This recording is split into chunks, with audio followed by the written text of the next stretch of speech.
The lion launched its attack with the confidence of 1,000 successful hunts. It had selected its target carefully, a zebra that appeared to lag slightly behind the fleeing herd. The chase covered 40 meters of open ground before the lioness claws found purchase on the zebra's hunt. Victory seemed assured. The mathematics of predation had been calculated and found favorable. Then the zebra kicked. The impact struck the lioness jaw with force that shattered bone and sent the predator tumbling backward across the dusty ground. The lion rose, dazed, blood streaming from a mouth that would never function properly again. The zebra rejoined its herd without a backward glance. 3 weeks later, the lion was dead. Starvation had claimed what a single kick had set in motion. We celebrate predators as nature's ultimate warriors. We document their hunts with reverent attention. We assume that when predator meets prey, the outcome follows a predictable script, but nature has never read that script. Welcome to Wildlife AI Stories. Tonight, we explored the moments when the natural order inverts itself. When prey animals refuse their assigned roles, when the hunters who dominate our documentaries suffer defeats so complete, so devastating, so utterly humiliating that survival itself becomes impossible. These are the stories that predators would prefer we never tell. This is when hunters become hunters. The popular imagination presents predators as invincible killing machines, evolution's ultimate achievement in lethal efficiency. Lions, wolves, sharks, and crocodiles occupy pedestals in our collective consciousness as nature's undisputed champions. This perception fundamentally misrepresents reality. Predators fail far more often than they succeed. Lion hunting success rates hover around 20 to 30% under optimal conditions. Cheetahs, despite being the fastest land animals, fail in approximately 50% of their hunts. African wild dogs, among the most efficient pack hunters, still miss their targets in roughly 20% of attempts. These failure rates reveal a truth that documentaries often underestimate. Prey animals are not passive participants awaiting consumption. They are active agents in an evolutionary arms race that has equipped them with formidable defensive capabilities. Zebras possess kicks that generate forces exceeding 3,000 pounds per square inch, enough to shatter predator skulls and spines. Buffalo horns can disembowel lions with single sweeps. Giraffe legs deliver blows that have been documented killing adult lions outright. Elephant feet crush predators with the casual indifference of creatures who occupy a weight class no hunter can challenge. These weapons exist because prey animals who possess them survive to reproduce. Every defensive capability we observe represents millions of years of evolutionary refinement, tested against predators generation after generation. The predators, meanwhile, accumulate injuries.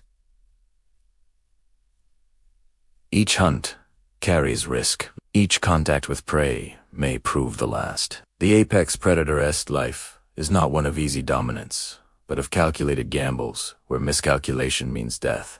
The African savanna's herbivores may appear docile during peaceful grazing, but cornered prey transform into opponents that predators approach with justified respect. The zebra's kick represents perhaps the most underappreciated lethal weapon in Africa. These striped equines possess hindquarter musculature specifically evolved for defensive striking. The kick travels in an arc that targets the precise height where predator heads typically appear during attacks from behind. Documented cases of lions killed by zebra kicks number in the dozens among studied populations.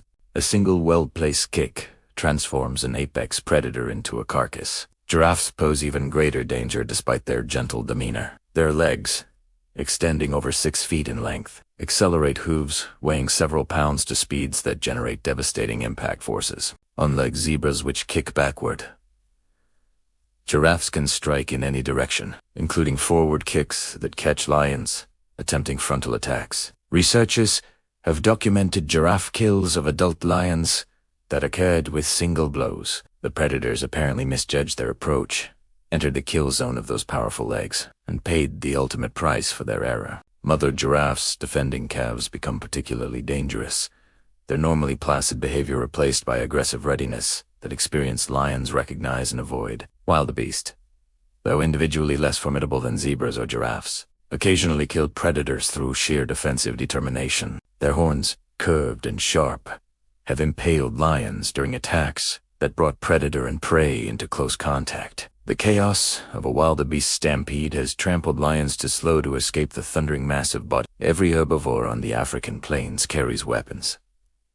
Every predator who forgets this pays eventually. No prey animal has earned more predator respect than the African Cape buffalo. Colonial hunters called it the Black Death, a name reflecting not its danger to other animals, but its lethality toward humans who underestimated it. Professional hunters consistently rank buffalo among the most dangerous animals to pursue, their intelligence and aggression creating opponents far more formidable than their herbivore diet suggests. Buffalo kill more lions than any other prey species in Africa.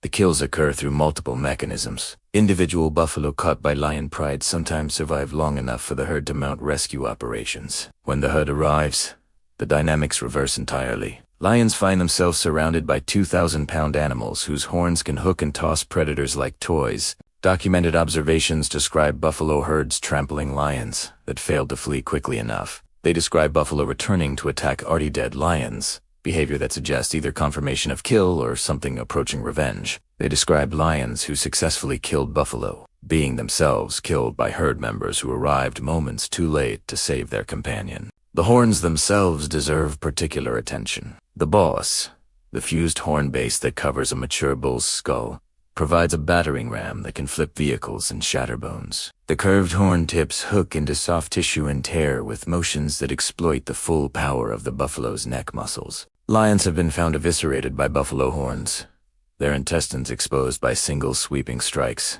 They have been found with crushed skulls, their heads caught between boss and ground during buffalo attacks. They have been found trampled beyond recognition, their bodies showing impacts from dozens of hoofs. The Black Death earns its name anew with each lion it claims. The boundaries between predator and prey blur even further in aquatic environments, where advantages shift in unexpected ways. Hippopotamuses occupy a unique position in African ecosystems, though classified as herbivores. Hippos display aggression that exceeds any predators. They kill more humans annually than any other large African mammal. They attack crocodiles, lions, and any other creature that enters their territorial waters. Crocodiles, supposedly the supreme predators of African waterways, give hippos wide berth. The disparity is physical before it is behavioral. Adult hippos weigh up to 4,000 pounds, dwarfing even the largest crocodiles. Their jaws can open to 150 degrees and generate bite forces exceeding 1,800 pounds per square inch. Their teeth, essentially overgrown incisors and canines, reach lengths of over a foot and maintain sharpness through constant self-sharpening wear. Crocodiles that miscalculate hippopotamus temperament rarely survive the error. Hippos have been documented biting crocodiles in half. During territorial disputes, they have been observed holding crocodiles underwater until the reptiles drowned, an ironic reversal of the crocodile's own killing method. They have chased crocodiles from rivers entirely, claiming waterways that the reptilian predators cannot safely reach. Even wildebeest, when cornered in water during river crossings, occasionally drown the predators that attack them. The chaos of mass crossings creates conditions where crocodiles can become trapped beneath struggling bodies, held underwater by prey that inadvertently becomes killer. The water reveals truths that land conceals. Predator advantages are contextual, not absolute. Change the context, and the hierarchy inverts. At the extreme end of the size spectrum, prey animals become so formidable that the very concept of predation becomes absurd. Adult elephants have no natural predators. Their size, intelligence, and social coordination create defensive capabilities that no hunter can overcome. Lions that attack adult elephants do not survive to reproduce. The behavior has been selected against so thoroughly that healthy adult elephants can ignore lion presence entirely. But elephants do not merely ignore lions, they sometimes kill them. Elephant aggression toward predators typically relates to calf defense. Mothers whose young face threat transform from gentle giants into engines of destruction. Their charges accelerate 6 tons of muscle to speeds that no lion can escape. Their tusks and trunks become weapons that can crush, impale, and throw predators with lethal effect. Documented elephant kills of lions describe predators trampled into the earth, their bodies broken by feet that apply pressures no skeleton can withstand. They describe lions tossed through the air by trunk blows, landing with injuries that prove immediately fatal. They describe prolonged attacks, where elephants ensure their victims are thoroughly dead before moving on. Rhinos, similarly, occupy a category beyond normal predation. Their horns, their charge speeds, their armor-like hides create opponents that predators cannot defeat. Lions have died on rhino horns during ill-considered attacks. Hyenas have been killed by rhino charges that they failed to anticipate. The giants of the African savanna tolerate predators as long as those predators remember their place. Predators that forget learn terminal lessons. The accumulated weight of predator defeats reveals patterns that reshape our understanding of African ecosystems. Predators are not dominant. They are specialized. Their success depends on conditions that favor their particular capabilities. When those conditions fail, when prey animals fight back effectively, when circumstances neutralize predator advantages, the specialists become vulnerable. Lions avoid healthy adult buffalo precisely because they have learned, across generations of painful experience, that such attacks usually fail catastrophically. Cheetahs abandon hunts when prey demonstrates awareness, calculating that the energy expenditure of pursuit will not be recovered through successful kill. Leopards retreat from confrontations with baboon troops, recognizing that primates fighting together can overwhelm solitary cats. This caution is not cowardice. It is survival mathematics encoded through natural selection. Predators whose ancestors attacked without discrimination did not survive to reproduce. Those who learned to select vulnerable targets, who recognized when odds had turned against them, who retreated from fights they could not win, passed their cautious genes forward. The prey animals, meanwhile, evolved their own calculations. They learned when to flee and when to fight. They developed signals that communicate defensive readiness to potential attackers. They formed social structures that multiply individual defensive capabilities. The result is not predator dominance, but dynamic equilibrium, a constant negotiation of power where neither side holds permanent advantage, where predators win often enough to survive and prey wins often enough to persist. Every predator accumulates damage across its lifetime. The young lion begins its hunting career with intact teeth, full strength and unmarked hide. Each hunt adds wear to those teeth, strain to those muscles, scars to that hide. Each confrontation with prey that fights back extracts costs that cannot be fully recovered. By midlife, successful predators bear testimony to every battle they have survived. Missing teeth, reduced feeding efficiency, healed fractures, aching cold weather. Old wounds have created vulnerabilities that younger hunters do not yet possess. Eventually, the accumulated damage becomes critical. A lion whose teeth have worn cannot deliver killing bites. A leopard whose shoulder was broken years ago cannot climb as effectively. A hyena whose jaw was damaged in a buffalo encounter cannot crush bones from arrow. These aged predators face starvation in a world that offers no retirement, no social support for those who can no longer contribute. The prey they once hunted becomes impossible to catch. The competitors they once dominated now drive them from kills. The end approaches through slow decline rather than dramatic defeat. Many of the humiliating defeats we document involve predators already compromised by previous encounters with prey that fought back. The zebra kick that kills a lion often strikes a lion already weakened by injuries sustained in earlier hunts. The buffalo horn that impales a predator finds a body already slowed by accumulated damage. The prey animals are not merely defending themselves in the moment. They are participating in a process that eventually claims every predator. The sun sets over a savanna that witnesses these dramas daily. Somewhere in the gathering darkness, a lion pride prepares for the night's hunt. They will succeed or fail based on calculations refined across millions of years. The prey they target will flee or fight based on equally ancient assessments. Some hunts will end in predator meals. Others will end in predator funerals. This is not tragedy but balance. The system functions because neither side wins consistently. Predators prevent prey from overpopulating and destroying their own food sources.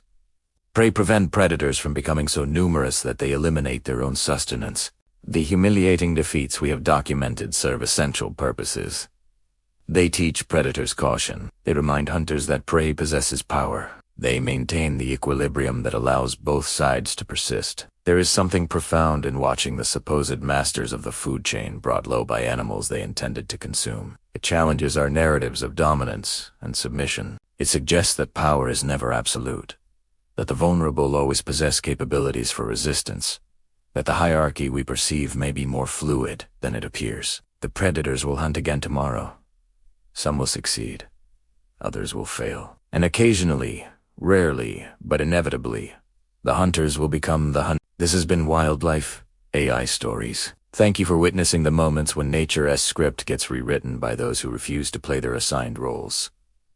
The hunt continues, but so does the resistance.